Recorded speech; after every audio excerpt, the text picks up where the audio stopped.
Once again.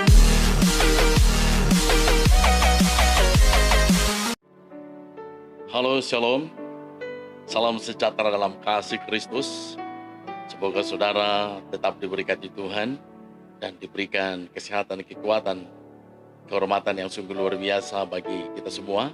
Kalau masih bisa bertemu dalam program Life Motivation bersama dengan saya, Pendeta Brian Taru. Saudara yang diberkati Tuhan, dunia saat ini sedang bergelora, dunia saat ini sedang merana, dunia saat ini sedang mengalami persoalan yang tidak mudah. Pandemi COVID-19 mulai menelan korban begitu banyak.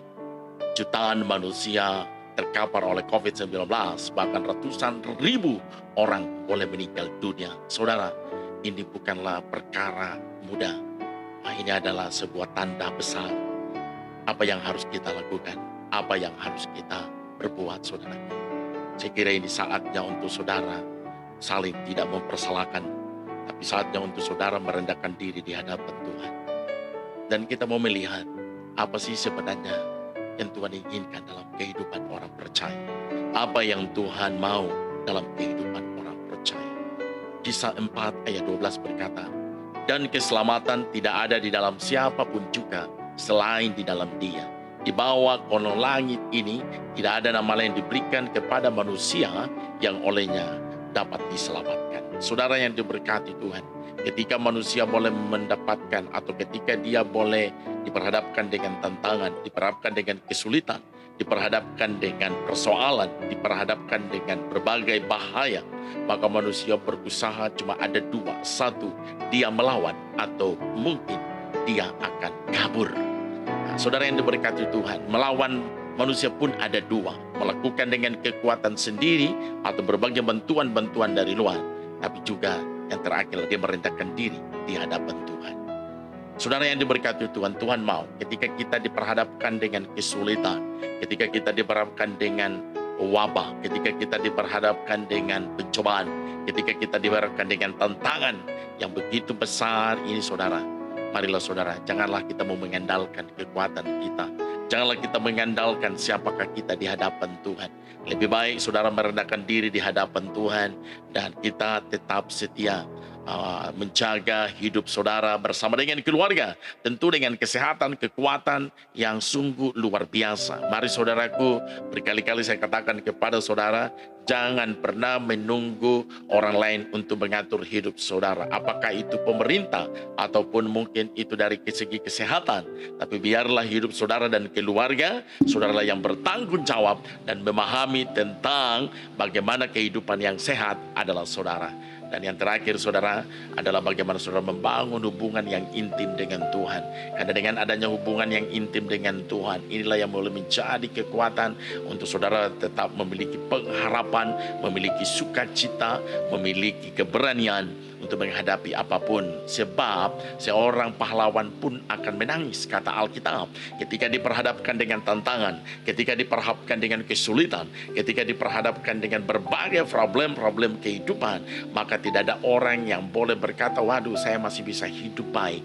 Semua orang pasti ketakutan, semua orang pasti boleh mengalami kecemasan, kebimbangan, dan bahkan tidak sedikit kepanikan.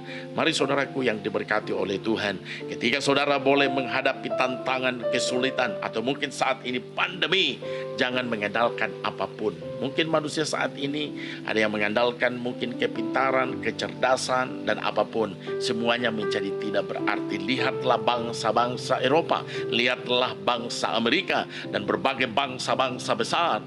Ketika mereka bangga akan kemajuan mereka, ketika mereka bangga akan teknologi, ketika mereka bangga akan kepintaran, kecerdasan, namun hanya virus corona COVID-19 mereka tidak mampu lagi. Mari saudaraku, saya kira ini bukan saatnya untuk saudara ciut dan tawar hati atau tidak mengerti. Tapi ini saatnya untuk saudara bangkit dari keterpurukan kehidupan, bangkit daripada keterpurukan iman, bangkit daripada keterpurukan persoalan, masalah yang melanda kehidupan saudara.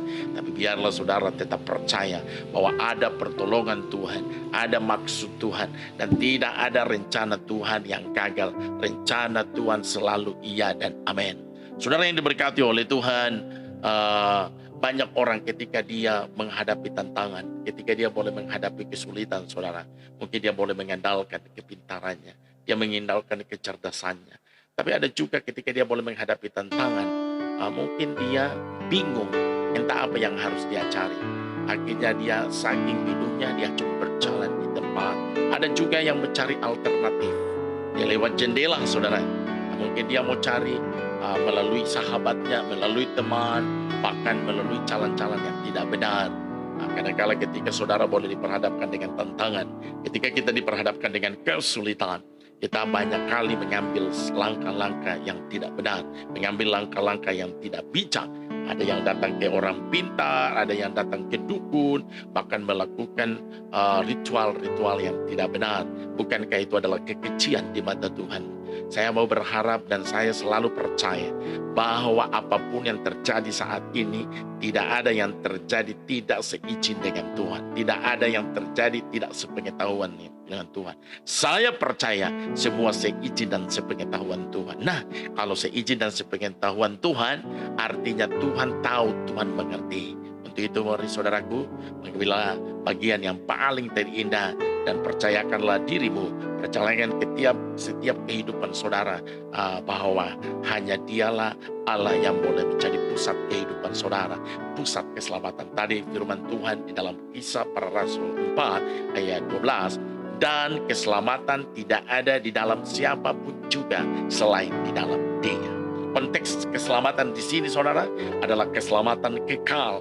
Ketika saya dan saudara boleh menerima Yesus sebagai Tuhan dan Juru Selamat, saat itu keselamatan kekal boleh menjadi jaminan yang pasti dalam kehidupan saudara. Sekali lagi, ketika kita membuka hati dan terima Yesus sebagai Tuhan dan Juru Selamat, undang dia di dalam hati kita, dan dia tinggal dalam hati kita, keselamatan boleh menjadi jaminan yang pasti.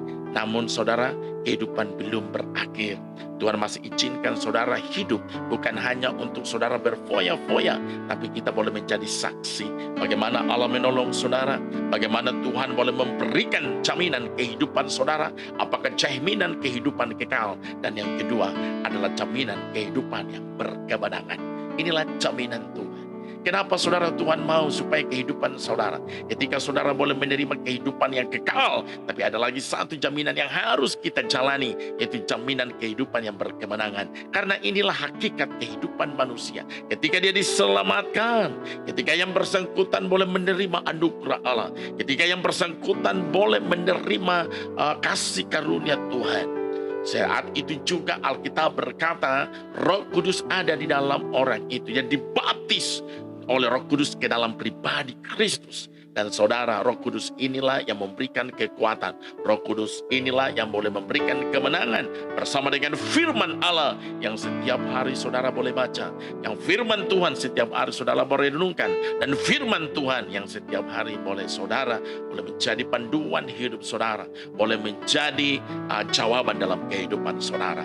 Kebenaran firman Tuhan dan Roh Kudus yang ada boleh memberikan kekuatan, boleh memberikan jaminan untuk saudara hidup dalam kelimpahan. Firman Allah berkata di dalam Yohanes 10 ayat 10, pencuri datang hanya untuk mencuri, membunuh dan membinasakan. Tetapi atau aku datang supaya mereka mempunyai hidup dan mempunyai dalam segala kelimpahan. Selain kehidupan yang Allah sudah janjikan, yaitu hidup kekal, ada dalam Yohanes 1 ayat 4, bahwa di dalam Dia ada hidup, dan Dialah kehidupan itu.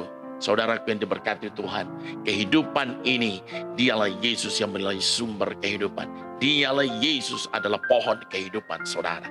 Dan yang terakhir adalah bukan hanya hidup dalam berkelimpahan, tapi kemudian saudara adalah saudara dijamin keselamatan saudara. Saudara dijamin kehidupan saudara.